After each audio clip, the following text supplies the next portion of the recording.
आज हम लोग नए टॉपिक चैप्टर पढ़ने वाले हैं, ठीक है।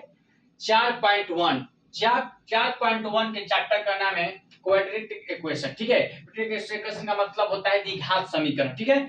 चलिए, तो हम लोग क्वेश्चन पढ़ रहे हैं कि जांच कीजिए कि क्या निम्न द्विघात समीकरण है कि नहीं। जांच करना है कि द्विघात समीकरण है कि मतलब कि व्यापक रूप जब x square plus dx plus c बराबर 0 के रूप में होगा तो समझ लीजिए कि द्विघात समीकरण होगा, ना तो नहीं होगा द्विघात समीकरण नहीं होगा। नहीं, जब घात उसका 2 नहीं होगा तो द्विघात समीकरण, क्योंकि द्विघात समीकरण का घात क्या होता है 2 होता है। चलिए, त्रिघात का घात क्या होता है 3 होता है। चलिए, तो क्या करेंगे बाबू, पहले इसको हम लोग a प्लस b का फॉर्मूला लिखेंगे, क्योंकि बाबू जब एग्जाम मैट्रिक एग्जाम दीजिएगा, ठीक है, तो ये आपका इससे क्वेश्चन रिलेटेड रहता है, ठीक है। इससे आपको ज्यादा क्वेश्चन रिलेटेड रहता है द्विघात समीकरण, ठीक है। चलिए, तो पहले बाबू आप लोग 8 क्लास में पढ़े थे अलजेब्रा का चैप्टर का नाम है, ठीक है। अलजेब्रा को हिंदी में बीजगणित बोला जाता है। बीजगणित में आप फॉर्मूला पढ़े थे कि a प्लस b का whole square, a plus b का होल स्क्वायर पढ़े थे बाबू, a square plus 2ab plus b square. Algebra का पढ़े थे। अलजेब्रा को हिंदी में बीजगणित बोला जाता है, ठीक है। तो यह फॉर्मूला आपको 8 क्लास में पढ़ाया गया था नहीं, तो अब यहाँ पर 10th क्लास में ये फॉर्मूला यहाँ पर यूज हो रहा है, ठीक है। तो बताया कि a प्लस b का होल स्क्वायर, ठीक है, a प्लस b का होल स्क्वायर, तो a प्लस b का होल स्क्वायर का मतलब कि a स्क्वायर नहीं प्लस 2ab, ठीक है, और प्लस b स्क्वायर बराबर बराबर चिन्ह को लिखते हैं। अब 2 में x से गुना करेंगे तो 2x हो जाएगा माइनस 3 दूनी 6।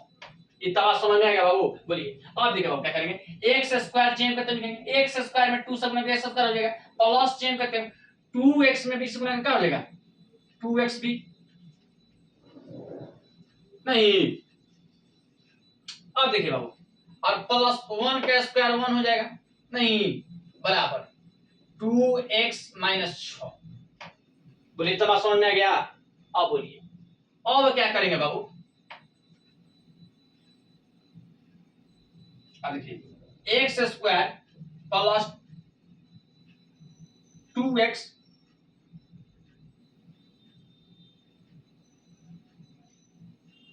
टू ए बी, नहीं गलती हो गया 2ab, तो यहां पर 1 होगा नो नहीं, तो 2x हो जाएगा नहीं। अब देखिए बाबू, अब क्या करेंगे 2x कटा देंगे तो क्या बच गया एक्स स्क्वायर प्लस 1 और माइनस इधर जाएगा तो प्लस 6 बराबर क्या हो जाएगा 0 नहीं।